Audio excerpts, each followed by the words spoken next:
क्या आप भी इस बार मैट्रिक का एग्जाम देने वाले हैं? तो अगर हाँ, तो यह वीडियो है आपके लिए, क्योंकि यह जो वीडियो में बताया गया है वह प्रत्येक साल रिपीट होने वाला क्वेश्चन है। अगर आप अभी तक इस चैनल सब्सक्राइब नहीं किए हो तो चैनल सब्सक्राइब करें और साथ में बेल आइकॉन की भी प्रेस करें, जिससे कि मैं कोई भी वीडियो अपलोड करूँ तो उसका नोटिफिकेशन आपको सबसे पहले मिले।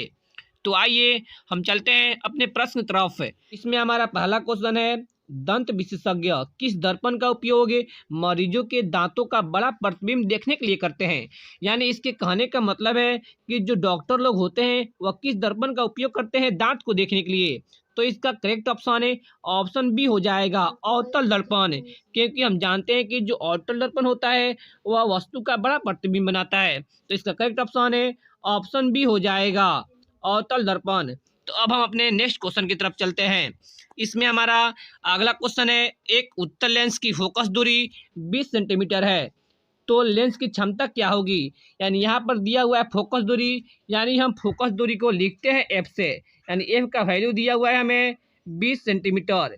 और यहाँ पर हम देख रहे हैं कि ये जो फोकस दूरी है वह उत्तल लेंस का है, इसलिए उत्तल लेंस का फोकस दूरी होता है प्लस में, यानी एफ इक्वल टू हो जाएगा प्लस 20 सेंटीमीटर। और इसका हमें निकालना है लेंस का क्षमता, यानी हमें निकालना है क्या, पी का वैल्यू हमें निकालना है कि पी क्या होगा। लेंस की क्षमता को हम लिखते हैं पी से। तो पी निकालने के लिए जो हम सबसे पहले फोकस दूरी को हम मीटर में करते हैं, एंड जब हम इसको मीटर में करेंगे यानी यहाँ पर है 20 तो 20 लिखेंगे, और मीटर में करने के लिए हमें 100 से भाग करना पड़ता है। एंड जब हम 100 से भाग करेंगे तो यहाँ पर हो जाएगा F is equal to 0.2 metre. यानी जो हमारा एफ आया था, एफ इक्वल टू आया हुआ था हमारा 0.2 मीटर। यानी हमें निकालना है पी, यानी क्षमता निकालना है। तो पी का सूत्र होता है 1/एफ है। तो यहाँ पर हम एफ का वैल्यू रखते हैं इज इक्वल टू, यहाँ पर है 1 है और नीचे एफ का वैल्यू है 0.2। अगर हम इस पॉइंट को उड़ाकर एक ऊपर 0 बैठाते हैं तो यहाँ पर इसको काटते हैं तो यह हो जाएगा 5 बार में कट जाएगा, यानी यहाँ हो जाएगा पी का वैल्यू 5 हो जाएगा।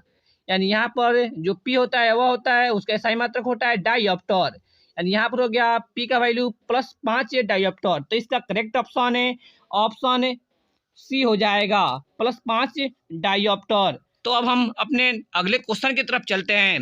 इसमें हमारा अगला क्वेश्चन है, उदासीन जल का पीएच मान होता है, यानी उदासीन जल का पीएच मान कितना होता है? तो इसका करेक्ट ऑप्शन है ऑप्शन ए हो जाएगा 7। उदासीन जल का पीएच मान 7 होता है। तो अब हम नेक्स्ट क्वेश्चन की तरफ चलते हैं। इसमें हमारा अगला क्वेश्चन है, निम्नलिखित में कौन सबसे अधिक अभिक्रियाशील धातु है? यानी यहाँ पर दिया हुआ है 4 ऑप्शन है, इस चारों धातु में से कौन सा धातु है जो सबसे अधिक अभिक्रियाशील है? तो हम धातु की सक्रियता श्रेणी हमें मालूम है, सबसे ऊपर होता है पोटेशियम, यानी के होता है सबसे ऊपर, और उसके नीचे होता है कैल्शियम और उसके नीचे होता है सोडियम, उसके नीचे होता है मैग्नीशियम यानी Mg। तो यहाँ पर जो सबसे धातु जो ऊपर आता है वह सबसे अधिक अभिक्रियाशील होता है, यानी सबसे ऊपर आया है पोटेशियम यानी के।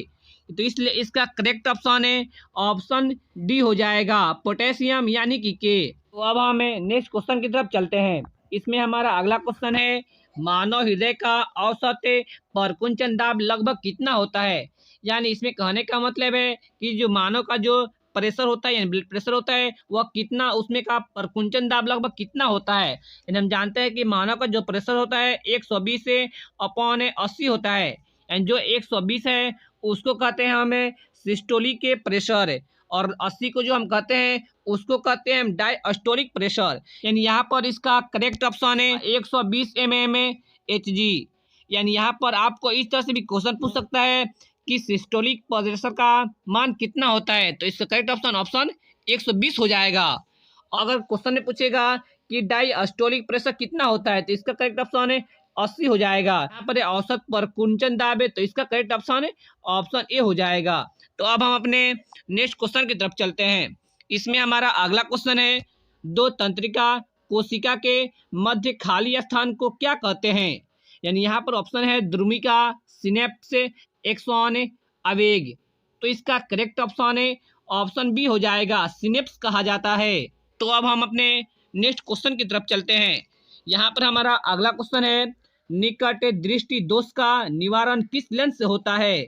यानी इसका कहने का मतलब है कि जो निकट दृष्टि दोष होता है उसका उपचार किस लेंस के द्वारा होता है।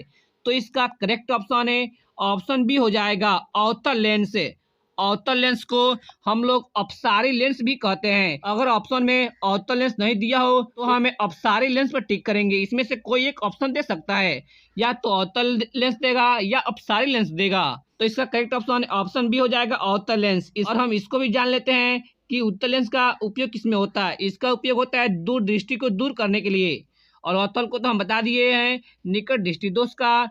और यहाँ पर बाईफोकल लेंस, यानी बाईफोकल लेंस का होता है जरा दृष्टि दोष को दूर करने के लिए, और सिलेंड्रिकल का होता है अब बिंदुकता को दूर करने के लिए। तो अब हम अपने नेक्स्ट क्वेश्चन की तरफ चलते हैं।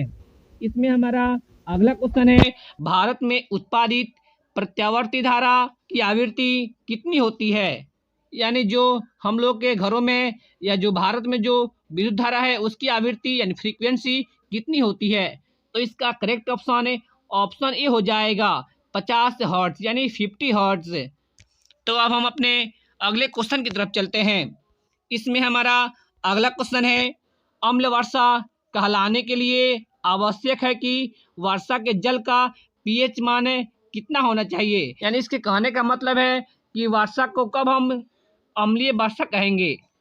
तो इसका करेक्ट ऑप्शन है 5.6 से कम होगा तो वह कहलाएगा अम्लीय वर्षा। यानी इसका करेक्ट ऑप्शन ऑप्शन बी हो जाएगा। तो अब हम अपने नेक्स्ट क्वेश्चन की तरफ चलते हैं। इसमें हमारा अगला क्वेश्चन है लोहा को जिंक से लेपित करने की क्रिया को क्या कहते हैं। यानी इसको क्या कहा जाता है। जब हम लोहे के ऊपर जब जिंक लेपित करते हैं तो उसको हम लोग क्या करते हैं। तो इसका करेक्ट ऑप्शन है ऑप्शन बी हो जाएगा गैल्वेनीकरण। तो अगर आप फिर एक बार और बता देते हैं कि अगर आप इस तरह से वीडियो को देखना चाहते हैं तो इस चैनल को सब्सक्राइब करें और साथ में बेल आइकन को भी प्रेस करें, जिससे कि मैं कोई भी वीडियो अपलोड करूं तो उसका नोटिफिकेशन आपको सबसे पहले मिले। तो इसी के साथ हम अब नेक्स्ट क्वेश्चन की तरफ चलते हैं। इसमें हमारा अगला क्वेश्चन है डेंगू उत्पन्न करने वाले मच्छर किस तरह के जल में रहते हैं। तो इसका करेक्ट ऑप्शन है ऑप्शन ए हो जाएगा साफ जल में। यहाँ पर ऑप्शन शुद्ध जल भी लिख सकता है। तो इसका करेक्ट ऑप्शन है ऑप्शन ए हो जाएगा साफ जल। एंड जो मच्छर डेंगू उत्पन्न करते हैं वह किस जल में रहते हैं। तो उसका क्या उत्तर हो जाएगा साफ जल में। तो अब हम अपने अगले क्वेश्चन की तरफ चलते हैं।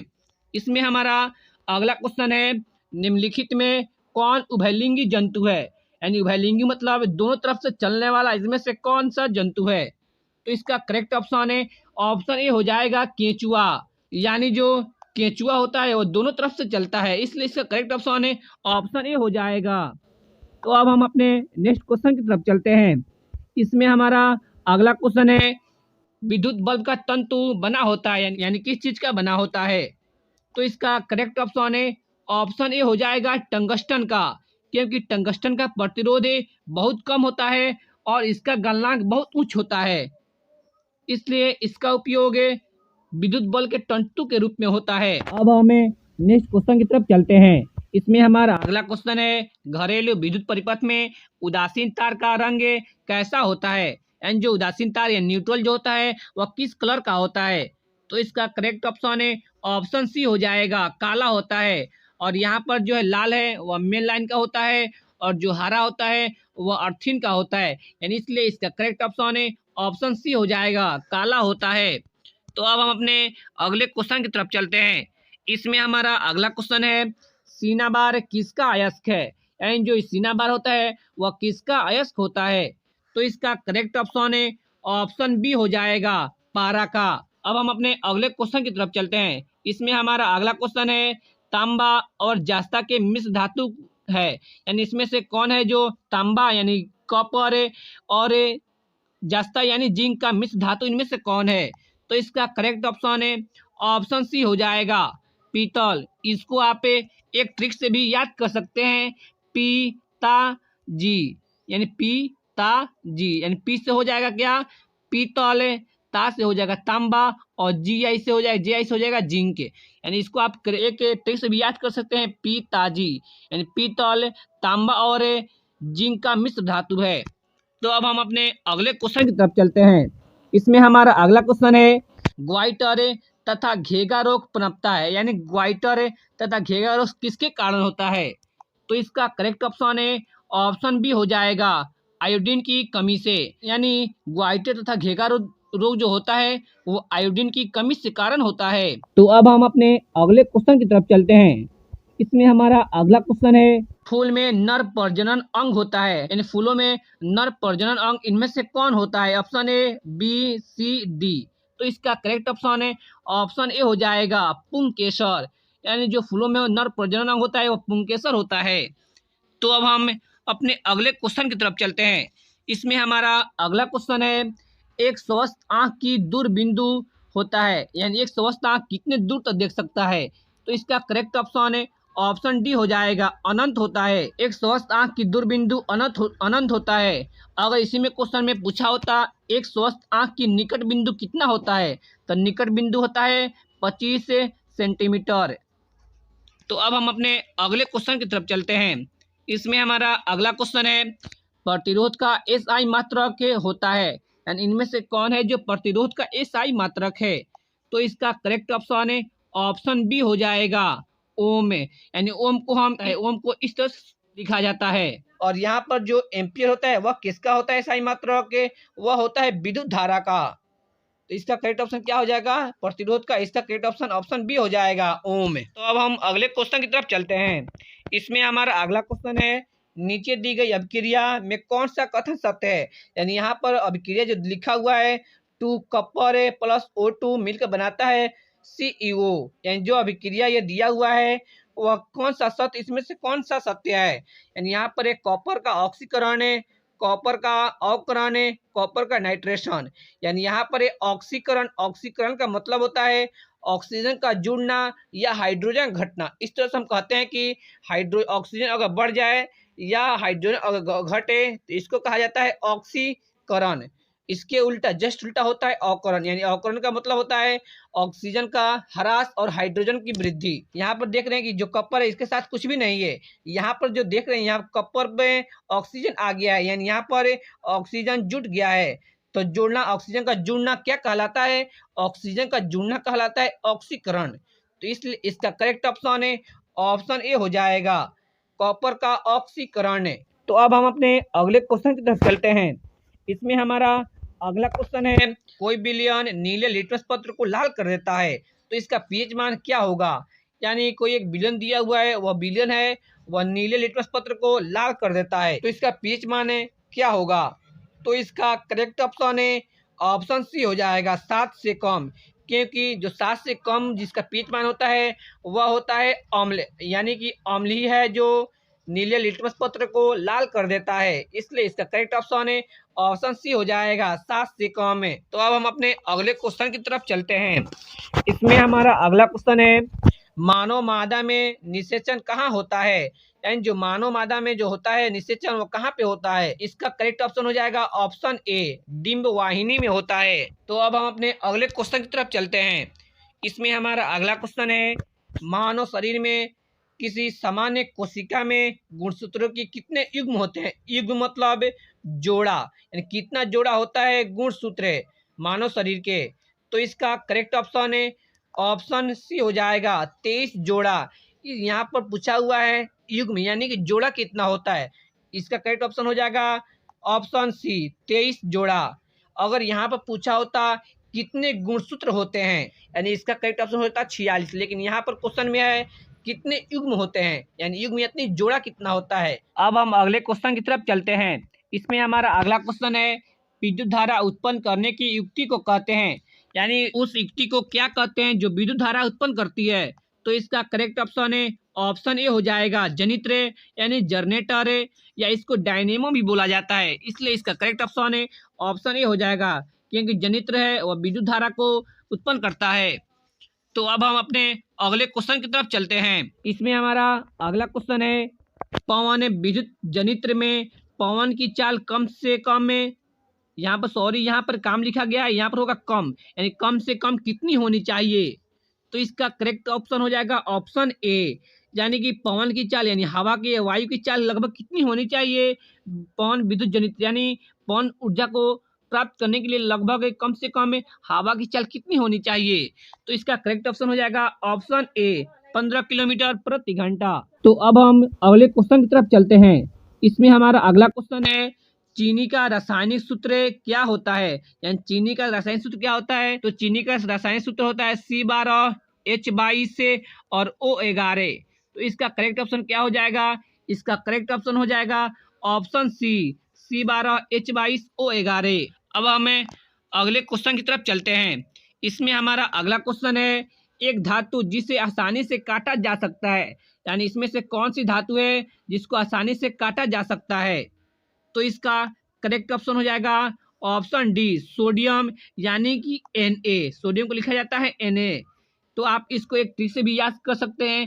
धातु को काटने वाले का ट्रिक होता है ली ना के, यानी ली Li ना यानी Na और के, यानी यहाँ से हो गया Li का मतलब हो गया लिथियम, Na का मतलब हो गया सोडियम और K का मतलब हो गया पोटेशियम। यानी लिथियम, सोडियम और पोटेशियम को चाकू से काटा जा सकता है, लेकिन यहाँ पर लिथियम ना लिथियम दिया हुआ है ना पोटेशियम दिया हुआ है, इसलिए इसका करेक्ट ऑप्शन है ऑप्शन डी हो जाएगा सोडियम। सोडियम का सूत्र होता है Na। अब हमें अगले क्वेश्चन की तरफ चलते हैं।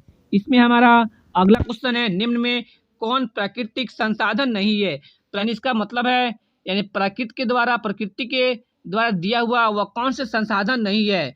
यानी संसाधन का मतलब होता है जो हम लोग के उपयोग में आता है, वही होता है संसाधन। यानी वायु हम लोग के उपयोग में आता है, जल भी आता है, मृदा भी आता है, इसलिए इसका करेक्ट ऑप्शन है ऑप्शन डी हो जाएगा जीवधारी। तो अब हम अगले क्वेश्चन की तरफ चलते हैं। इसमें हमारा अगला क्वेश्चन है, ऊर्जा का पारंपरिक स्रोत क्या है? यानी इस चारों ऑप्शन में वो कौन है जो ऊर्जा का पारंपरिक स्रोत है? पारंपरिक स्रोत किसको बोलते हैं? पारंपरिक स्रोत बोलते हैं अनवीकरणीय ऊर्जा के स्रोत को। यानी पारंपरिक स्रोत होता है वैसा स्रोत है जिससे एक बार उपयोग करने के बाद दोबारा उपयोग न लाया जा सके, तो उसको कहता है पारंपरिक ऊर्जा का स्रोत है, इसलिए इसका करेक्ट ऑप्शन है ऑप्शन डी हो जाएगा कोयला। अब हमें अगले क्वेश्चन की तरफ चलते हैं। इसमें हमारा अगला क्वेश्चन है, समतल दर्पण द्वारा बना प्रतिबिंब होता है, यानी समतल दर्पण कैसा प्रतिबिंब बनाता है? तो इसका करेक्ट ऑप्शन है ऑप्शन बी हो जाएगा काल्पनिक और सीधा। अब हम नेक्स्ट क्वेश्चन की तरफ चलते हैं। इसमें हमारा अगला क्वेश्चन है, एक वस्तु का अवतल दर्पण द्वारा बना प्रतिबिंब आभासी सीधा वस्तु से बड़ा पाया गया, तो वस्तु की स्थिति क्या होनी चाहिए? यानी हम वस्तु को वो अवतल दर्पण के सामने कहाँ रखेंगे कि वस्तु का प्रतिबिंब आभासी हो और सीधा भी हो और वस्तु से बड़ा भी बनता हो, तो उसको हम कहाँ रखेंगे? तो इसका होता है मुख्य फोकस यानी एफ और ध्रुव यानी पी के बीच रखा जाता है, तो वस्तु का बड़ा सीधा और वस्तु से बड़ा प्रतिबिंब बनता है। तो इसका क्या हो जाएगा? करेक्ट ऑप्शन है ऑप्शन डी हो जाएगा ध्रुव तथा मुख्य फोकस के बीच। अब हम अगले क्वेश्चन की तरफ चलते हैं। इसमें हमारा अगला क्वेश्चन है, आधुनिक आवर्त सारणी में कितने उदर्ग स्तंभ होते हैं? यानी आधुनिक आवर्त सारणी में कितने उदर्ग स्तंभ, मतलब है जो आधुनिक आवर्त सारणी होता है उसमें खड़ा खड़ा कितना लाइन होता है? तो इसका करेक्ट ऑप्शन है ऑप्शन सी हो जाएगा 18 होता है। और वही पूछता है इसमें कि 36 कतारें कितनी हो? 36 कतारें मतलब यहाँ पर इस तरह से कितनी लाइन होती है? तो इसका क्या होता है? इसका करेक्ट ऑप्शन होता है 7।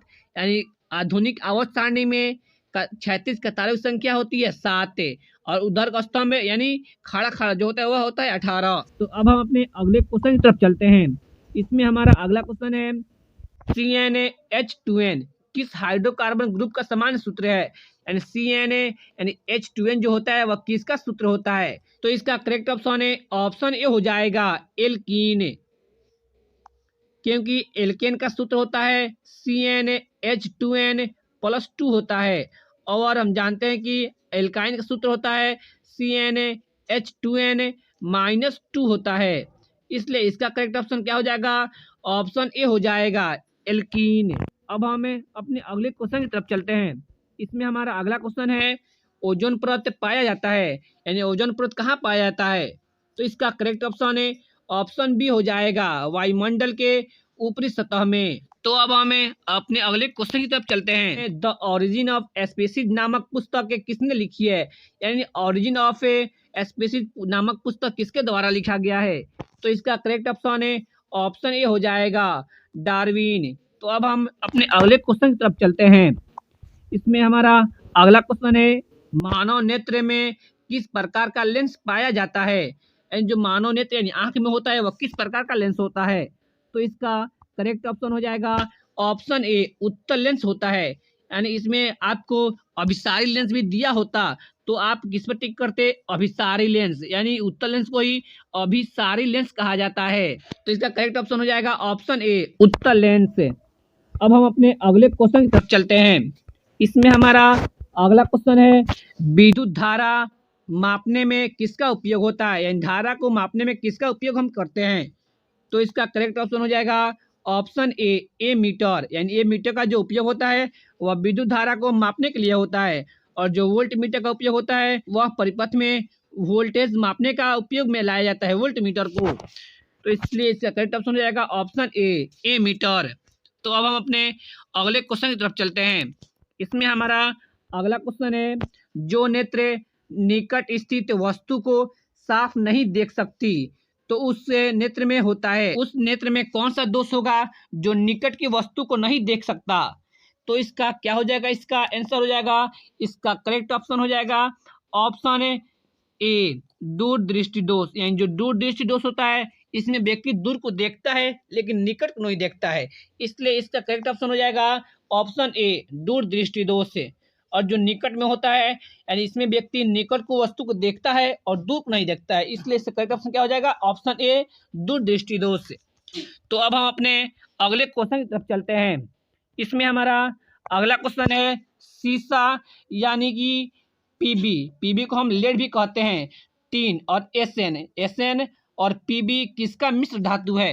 तो इसका करेक्ट ऑप्शन हो जाएगा ऑप्शन ए, सोल्डर का। तो अब हमें अपने अगले क्वेश्चन की तरफ चलते हैं। इसमें हमारा अगला क्वेश्चन है, एक धातु जो विद्युत और ऊष्मा की कुचालक होती है, कुचालक का अर्थ है वह कौन सी धातु है जिससे विद्युत धारा प्रवाहित नहीं होती है। तो इसका करेक्ट ऑप्शन है ऑप्शन सी हो जाएगा, लेड, यानी कि सीसा, यानी सीसा से विद्युत धारा प्रवाहित नहीं होता है।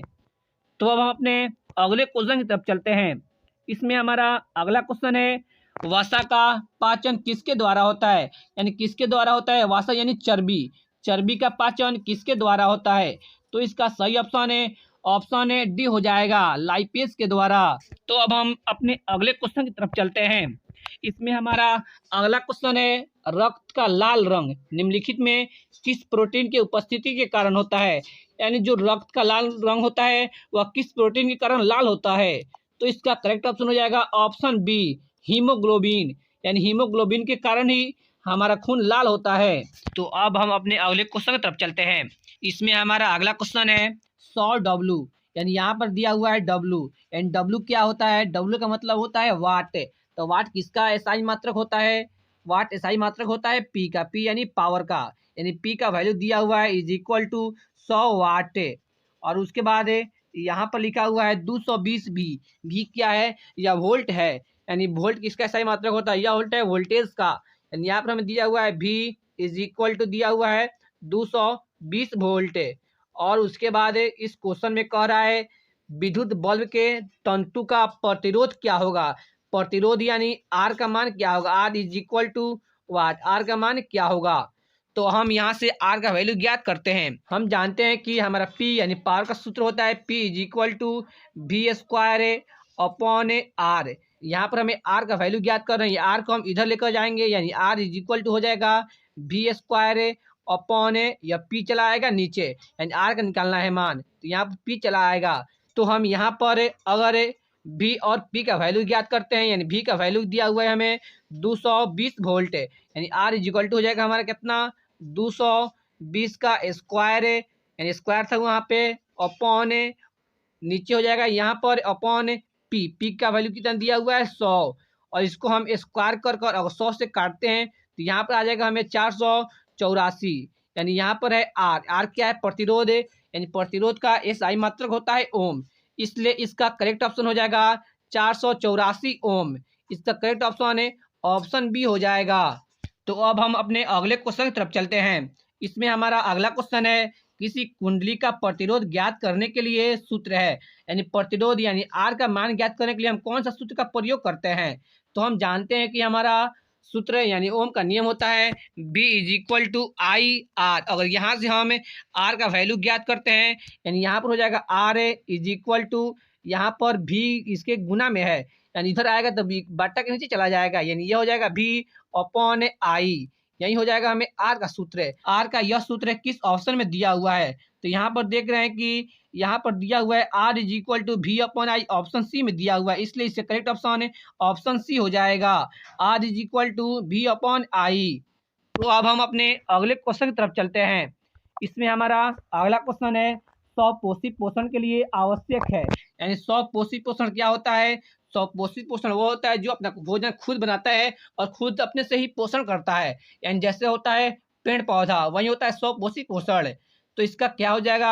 यानी स्वपोषी पोषण के लिए आवश्यक है, यानी कौन कौन सी चीज आवश्यक है स्वपोषी पोषण के लिए? तो इसका करेक्ट ऑप्शन हो जाएगा ऑप्शन डी, इनमें सभी करेक्ट ऑप्शन हो जाएगा। क्योंकि स्वपोषी पोषण के लिए CO2 यानी कार्बन डाइऑक्साइड भी आवश्यक है, क्लोरोफिल भी आवश्यक है और सूर्य का प्रकाश भी आवश्यक है, इसलिए करेक्ट ऑप्शन हो जाएगा ऑप्शन डी। इसी तरह से अब हम अपने अगले क्वेश्चन की तरफ चलते हैं। इसमें हमारा अगला क्वेश्चन है पत्तियों में गैसों का आदान प्रदान कहाँ से होता है? यानी जो पौधे के जो पत्तियां होते हैं वह अपने गैस कहाँ से लेते हैं और कहाँ से छोड़ते हैं? तो इसका करेक्ट ऑप्शन हो जाएगा ऑप्शन सी, रंध्र होता है जो पत्ते में, वह उसी से पौधे अपने गैस को आदान प्रदान करते हैं, इसलिए 47 का करेक्ट ऑप्शन ऑप्शन सी हो जाएगा, रंध्र। तो अब हम अपने अगले क्वेश्चन की तरफ चलते हैं। यहाँ पर अल्डिहाइड श्रेणी, अल्डिहाइड श्रेणी के यौगिक में निम्नलिखित के कौन क्रियाशील समूह विद्यमान होते हैं? इसके कहने का मतलब है कि एल्डिहाइड का सूत्र कौन होता है? तो इसका एल्डिहाइड का सूत्र होता है CHO। इसका करेक्ट ऑप्शन हो जाएगा ऑप्शन सी, CHO। तो 48 का करेक्ट ऑप्शन हो गया ऑप्शन सी। तो इसको भी जान लेते हैं हम, यह किसका सूत्र है? यानी OH जो है वह होता है एल्कोहल का, COOH जो है वह होता है कार्बोक्सिलिक अम्ल का, और यह CHO होता है वह होता है एल्डिहाइड का, और यह NH2 जो होता है वह होता है एमिनो का। तो अब हम अपने अगले क्वेश्चन की तरफ चलते हैं। इसमें हमारा अगला क्वेश्चन है निम्नलिखित विलयनों में कौन सा विलयन अधिक अम्लीय है? यानी इसमें हम बताना है कि कौन सा विलयन जो दिया हुआ है वह अधिक अम्लीय है। यानी अम्लीय होता है कौन है? जिसका पीएच मान 7 से कम होगा वही होगा अम्लीय, 7 से जो कम होता है वह होता है अम्ल। यानी अब देखेंगे तो यहाँ पर हम देख रहे हैं कि 7 से कम यह भी दिया हुआ है और यह भी दिया हुआ है, तो इन दोनों में से कौन होगा? तो जिसका पीएच मान सबसे कम होता है वही अधिक अम्लीय होता है, यानी इसका करेक्ट ऑप्शन हो जाएगा option A, pH is equal to 1। यानी जिसका pH मान 1 होगा वही इसका करेक्ट ऑप्शन हो जाएगा, यानी यहाँ पर ऑप्शन ए सही हो जाएगा, pH इज इक्वल टू 1। तो अब हम अपने अगले क्वेश्चन की तरफ चलते हैं। इसमें हमारा अगला क्वेश्चन है स्पेक्ट्रम प्राप्त करने के लिए किसका उपयोग होता है? यानी स्पेक्ट्रम जो हम प्राप्त करते हैं किसके उपयोग से स्पेक्ट्रम प्राप्त करते हैं? स्पेक्ट्रम कहते हैं यानी एक पर्दे पर 7 रंगा का पट्टी जो मिलती है हमें, वही को कहते हैं हम स्पेक्ट्रम। यानी यहाँ पर हमें जो पट्टी मिलती है 7 रंगों की उसी को हम स्पेक्ट्रम कहते हैं। यानी इस पट्टी को बनाने के लिए हम यहाँ पर एक वस्तु लेते हैं और इधर से श्वेत प्रकाश को गुजारते हैं। यानी यह जो वस्तु होता है वह किस चीज का होता है? तो इसका करेक्ट ऑप्शन हो जाएगा ऑप्शन नंबर ए, प्रिज्म का होता है। यानी इसका करेक्ट ऑप्शन हो जाएगा ऑप्शन ए, प्रिज्म। तो यह हमारा लास्ट क्वेश्चन था। तो thanks for watching this video. Please like and subscribe this channel for find this type of video.